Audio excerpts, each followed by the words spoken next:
These are the 4 purees every chef needs to learn. This is carrot and ginger puree. We're going to grate our carrots. I'm using a machine. You can use a box grater at home. The finer your vegetable is, the quicker it's going to cook. Start off by sauteing your carrot with a little bit of olive oil. Once they're slightly softened, add some ginger. Carrot juice, this is going to help with the colour, but also get really intense as it cooks and reduces. You can also use water. I'm also going to add a touch of sugar to enhance the natural sweetness of the carrot, touch of salt at this point to help it break down. Place on our cartouche and simmer on a really low temperature. Cartouche goes on. And this is going to simmer now for about 35 minutes until the carrots are completely soft. A cartouche is perfect because you can evaporate the liquid, reducing it while softening the veg evenly. Okay, so our puree should be nicely reduced and the veg should be incredibly soft to touch. Now blitz. For the carrot puree, I'm going to serve it with some spiced lobster tail and a few little bits of pumpkin. Next up, brown butter and cauliflower puree. Chop up your cauliflower really nice and fine. Brown your butter. Just a little bit of butter. Get the pan nice and hot and start to foam and brown your butter. As soon as it gets a nutty brown colour, we can add our cauliflower.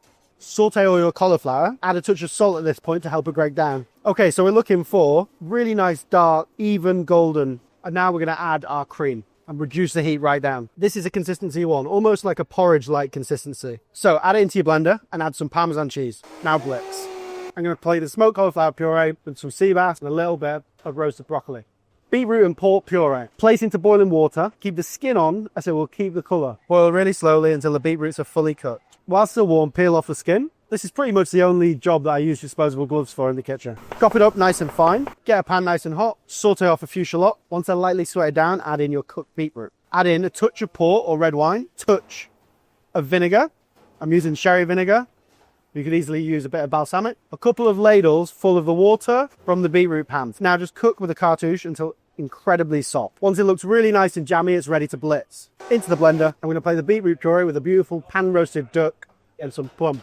Next up, courgette and herb puree. Start by slicing your courgette, and when you slice it, take a slight amount out of the center. Saute your courgettes in a little bit of rapeseed oil. Once they're sauteed, add a touch of salt. You want to do this on a really nice and high temperature. Once they're slightly softened, add in some microplane garlic. Chop up your herbs, add in some basil, and saute it all off. When everything's really nice and soft, it's ready to blend. Transfer into a blender, take a bowl with ice underneath, and pass off your puree. The ice will preserve the colour. For the courgette puree, I'm going to plate this with some chicken and some spring vegetables.